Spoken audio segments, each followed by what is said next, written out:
Now, here's your host, Bill Teegins. Hi, everybody, and welcome to the Eddie Sutton Show. The Cowboys are 4-1 on the season and have a busy week ahead, but this has been an interesting week, Coach, because it's finals week. Finals week is always very hectic, Bill, in that you have to move your practice sessions around. Normally we practice at 3:30 in the afternoon, but you have to work around those finals that the young men have, and very seldom can you ever get all of them there at the same time. And with the squad we have, that makes it very difficult. In fact, this week we had Terry Collins, who has been helping us from time to time, and we even had Scott Pierce drop by one day and work out with us. And of course, we even had Rand Leonard and Pat Noyes, our two managers, out there at times. So it is a tough time, but of course we always got to remember that that's why these young men are in school, to get that degree. And you have to cut back on also the time that you practice. So we got through the week in pretty good shape. And of course, next week we have a very busy schedule. I think you mentioned it's state week or something because we play 3 state institutions.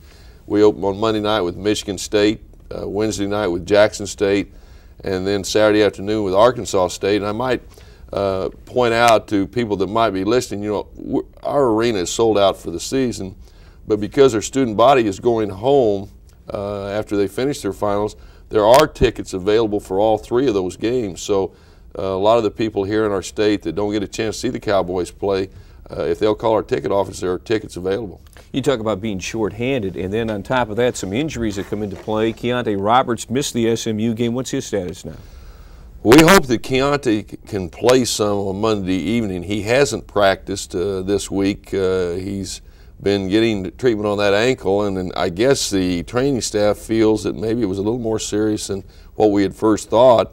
But hopefully over the weekend we can continue to give him treatment, and he's going to lose some conditioning. But I hope that he can play. Michigan State's going to be the toughest challenge, in my opinion, of any team to come into Gallagher-Iba since I've been here, as far as non-conference opponents. Now, we've played conference schools that are tougher, but Michigan State's a very, very good basketball team. You know, we saw them play in Detroit when they beat the Razorbacks. And a big, strong front line, and those are the kind of teams that are going to give us problems this year. Well, we had a great game against them last year, fell just a little bit short, but we also have a great game at Dallas, SMU Mustangs. We'll take a look at that when the Eddie Sutton Show continues. Welcome back to the Eddie Sutton Show. The Cowboys with 1 game last week. They had a victory over SMU, but Coach, that was a tough one. Very difficult. You know, we've played SMU very strong the last few years. In fact, I think I have the best one-loss record against the Ponies of any team that we've played. I think we're 26-4, and of course those are victories that were accomplished at Creighton and at Arkansas and now here at Oklahoma State. But SMU has a new coach, and I felt like that their staff did a great job. They were very deliberate in their offense. Played very similar to the way I played for Mr. Iba back here at Oklahoma State. Very ball control conscious. They changed their defenses, which was confusing. And we got out 8-0 in this ball game and looked like we were in good shape. And then I think the next 13 minutes before the half, or I guess the next 12 minutes, we only scored 13 points.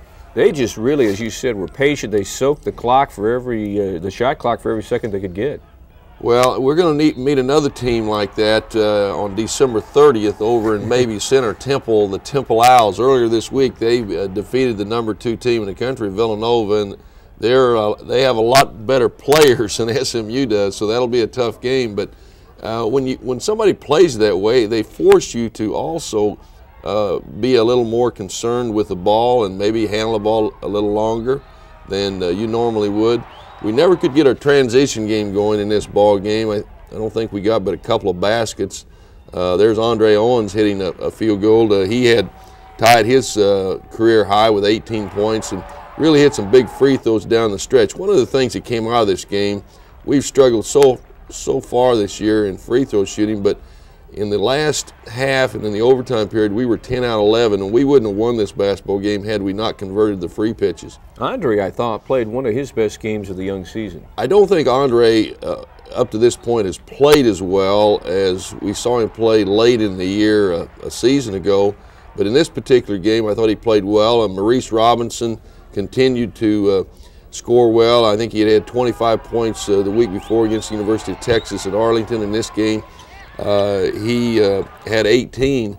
So offensively, he has played very well the last 2 outings. Is it a situation where after the layoff it just took him a little time to get back into the swing of things? Well, I really believe he's gotten in better condition, and I think he's playing with more confidence, and what you stated is probably true. And the other guy that really came alive late in this ball game was Jerome Lambert. On a timeout, I told him, I said, Jerome, you have the ability to just take this game over at both ends as far as your rebounding is concerned.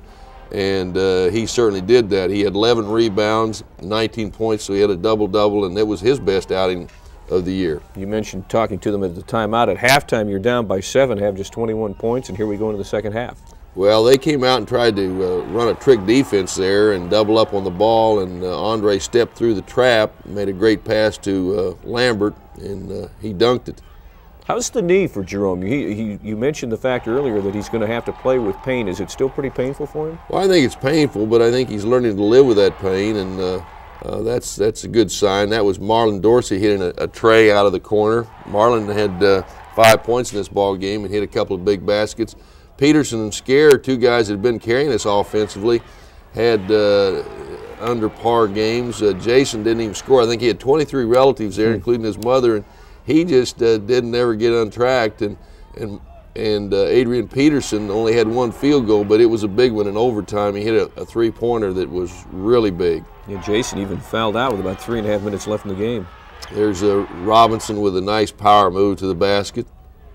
You guys played with a lot of confidence, though, and a lot of poise down the stretch and in the overtime Well, period. I mentioned that the 2 things, in my opinion, that came out of this ball game, other than that we won, which is so important, was the fact that we hit the free throws, and I really felt like we matured as a basketball team. We did play with a lot of poise because SMU hit some tremendous shots. I mean, I didn't think our defense was that bad. They were 11 out of 23 from three-point range. Overall, they only shot 41%, but from three-point land, they were 47.8%. So we overcame that, and we certainly could have folded, but the guys displayed a lot of character. There's Andre off of the steal and the transition there. Overall, are you happy with the way your defense is playing? You mentioned that you thought it was better and played pretty well in this game. I'm never happy with that, but we are getting better. That's going to be our salvation. If we're going to be able to compete in the Big 8, we have got to be an outstanding defensive ball club. Because of our size, we've just got to go out and make sure that we do a good job there, and then we've got to become a much better rebounding ball club. We were beaten in this game 33-27, and this team was not a big ball club. When we start playing Big 8 competition, or we play a Temple or a Tulsa or a Michigan State, board play will be so important. And then the other thing, we've got to make sure we understand how to take care of the basketball. In this game, we only had 12 turnovers, and that's pretty good for early in the year. They had 17. Hard to run your transition game if you're not getting rebounds, but there's a good one inside. Well, Jerome Lambert is an outstanding rebounder. You know, he led the nation 2 years ago in rebounding at Baylor, and in this ball game, he certainly displayed some of his rebounding skills. Here's another look. He finished with 19 points, as we said, the senior out of Arkadelphia. Well, he was pumped too, wasn't he? I like to see that enthusiasm. That's the way the game of basketball is meant to be played. You're supposed to get out there and play with a lot of zip and zest and intensity. How do you figure? Here's one of the threes. That Matthews ended up with 15, hit 5 of them. But how do you figure the free throw thing? We talked about it last week. The team has struggled. You come into this game. You said you shot them pretty well in practice. You hit 10 out of 11 down the stretch. That's, as a coach, hard to figure those kinds of things out. Well, it's a mystery because, we've played 5 games and we're 4-1, and our field goal percentage is better than our free throw percentage. And it isn't that we don't work on them, and it isn't that these guys aren't pretty good shooters. It's just a matter because we chart everything in practice, and all of them will hit 75 to 80%, but they get in a ball game and they just haven't converted them. And that is really a key factor, and certainly one of the areas that if we are going to have a successful year, we have got to convert free throws. And so we're going to continue to work on them. There's the last shot of regulation. We had a breakdown we call what we call curl double, and Marlon Dorsey went the wrong way and broke the assignment, and Andre just ended up having to throw the ball up. He missed it. Now we're in the 5-minute overtime period. Very good entry pass into Robinson, and he gets the first 2 points of the overtime. We scored 14 points in the overtime, and as I mentioned earlier, we only scored 13 in the last 12 minutes of the first half. There's Peterson with that big three. That's the big tray he hit. Boy, that's a cool shot, and for a kid that really had struggled earlier in the game to come through in overtime like that, that's got to be a big boost to him. He is not a typical freshman, Bill. He plays with a lot of confidence, and he started every one of our ball games, and he's the only freshman to have started as he's doing since I came here, other than Bryant Reeves. Nice inside there. Goaltending, I think he was calling that play. Nice spin move by Robinson. Just seemed like the confidence factor and the level. It's a good move right here by Lambert. Down the stretch there in overtime. That's a beautiful move. Lambert's got a very quick first step, and we're trying to get him to do more of that, where he's more of a slasher type player. He's not as good with his back to the basket. He's better facing the hoop. And that was a very good move, and they're pressing. Good job by breaking the press there. Alexander off to Andre, and Andre in this particular game, he was probably the one that spearheaded the free throw shooting. He was 7 out of 7. That's great. You guys took a lot of charges, too. Your guys doing a great job of that in this game. Well, that's one area of defense that we try to get the guys to take a lot of pride in, because, in my opinion, that's the single most important play that a player can make at the defensive end of the floor. When you give up your body and you take a charge, you give the ball to your ball club and deny the opportunity for them to score. So it's and a lot of times the officials will miss a call and call a block on you when it really is a charge. So we put a lot of emphasis on that. And every time in practice somebody takes a charge, we run over there and pick that player up and say, man, that's a great play, because we want to develop that kind of defensive pride. 67-60 was the final in overtime in Dallas over the Mustangs. Cowboys now 4-1 on the season. And when we come back, we're going to take a look at some special folks in the Oklahoma State basketball program. That's next on The Eddie Sutton Show. Welcome back to The Eddie Sutton Show. Gallagher-Iba Arena has been a great home for the Oklahoma State Cowboys in its 58-year existence. Eddie Sutton's record 67-4 since his return to Stillwater. Great coaches, great players, but also the fans have a lot to do with that record. Tom Dorado has a report in our Off the Court feature. Ever since this storied building opened its doors for the first time 58 years ago, Oklahoma State has won 75% of the 670 basketball games played right here in Stillwater, and that includes 85% of the 319 against non-conference opponents. Great coaches and players have combined for 507 victories here in Gallagher-Iba Arena. The first win was significant in itself, a 21-15 decision over Kansas way back on December the 9th, 1938. This success story has been a partnership in the truest sense of the word. The 4 million fans who have filed through these turnstiles over the years have played key roles in each and every victory. And with that in mind, Eddie Sutton honored Oklahoma State's very important sixth person earlier this month. You, the fans, have played a very important role as the sixth person.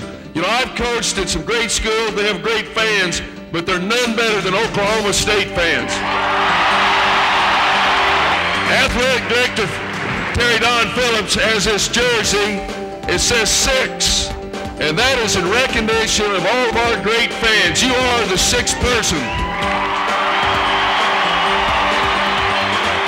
This will be hung in our trophy case, and I hope this year that not only can you play the part of the sixth person, but at times we'll need a 6.5 person like tonight.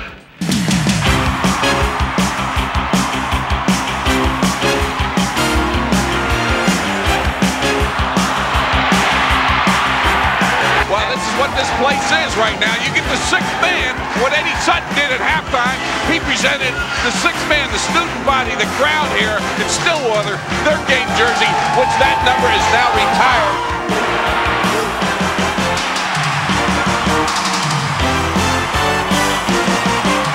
I can't hear myself. This is Cameron Indoor Stadium West. It's unbelievable. They love it in Stillwater. Look at his Broncos going bananas.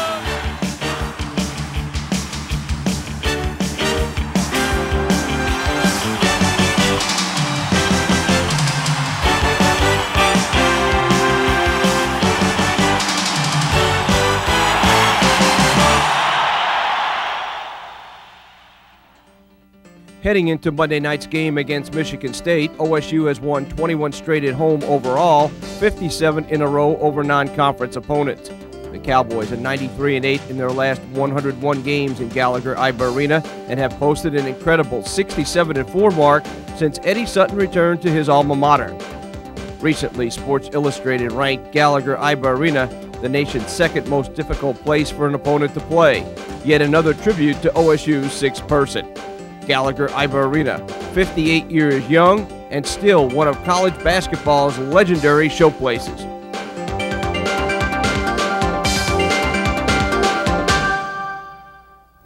Another outstanding piece by Wade Pearson and Tom Dorado. They do an outstanding job in putting these extras together. You know, in basketball more than any other team sport, the crowd has an effect on the game. And like I mentioned, when I was at Arkansas, I think we lost 8 games in 11 years. In Kentucky, we won most of them. And Gallagher Hall, we've won, I think, 67-4. And believe me, we wouldn't have won a lot of those games that had not been for our fans. And I was being very honest when I said that I think Gallagher-Iba is the toughest place where any place I've coached for the opposing team to come in and win. Now, we'll get a test Monday night. We host the Spartans. We'll find out. But the crowd has really had a wonderful effect on many, many games, and I'm most appreciative, and I know our players are. Well, there's nothing like Gallagher-Iba when that place is packed and the crowd is going. So hopefully you'll be here next week and talk about next week. We've got a busy one ahead. When we come back on the Eddie Sutton Show, we'll talk about what's up for the Cowboys next week. And welcome back to the Eddie Sutton Show. Coach, we were talking earlier about the lack of depth on the Cowboys, but there is good news in that R.W. McQuarters is working out with the team. Very good news, Bill. You know, he's a tremendous athlete, and I think that was proven by his performance as a rookie on the football field. But he's only been with us a few days, but I have been impressed with the intensity and the attentiveness that he gives to the coaching staff, and there's no doubt in my mind that R.W. is going to help this ball club very soon. In fact, I'll be surprised if he doesn't get in some of the games this week. You know, we play host to Michigan State Monday, which will be one of the top games, I think, on our home schedule. And then on Wednesday night, we play Jackson State, and then Arkansas State Saturday afternoon at 2 o'clock. And then we take a break for Christmas vacation. We're going to let the players off for at least 2 or 3 days there. I always feel like that it's important for them to be home with their families. I think you lose a little bit, but at the same time, you maybe gain a lot more from a psychological standpoint. But as I mentioned earlier in the show, the tickets are available for all 3 of those games. There are a lot more available for the Arkansas State game. I think there's 1,500 available there. But if anybody is interested in seeing the Cowboys play this week, well, all they need to do is call the ticket office, and there are tickets available. And I want to promote one other thing while we're talking about tickets. We play Temple, a team that beat Villanova earlier this week. I've only played John Chaney's ball club one time. That was in the NCAA a few years ago back in the Meadowlands, but they are tough to play. And it's a doubleheader. ORU plays Tulsa, and Tulsa's off to a great start, and they beat Temple back in Philadelphia earlier this season. And then we play Temple, a doubleheader in Mabee Arena on December 30th. Tickets are $18. Bank 4 is sponsoring it. Ed Keller put this together, the CEO and president of Bank 4, and last year it was a 2-night affair. This year it's just a 1-night affair, and I think there's a couple of thousand tickets left. The sales have really gone well, so people in Tulsa, they may want to run out there and grab those tickets real fast before it's a sellout. Well, some great opportunities to see the Cowboys. We'll see you at Gallagher-Iba. We'll see you next week right here in the Eddie Sutton Show. For Coach Sutton, I'm Bill Teegins. So long, everybody.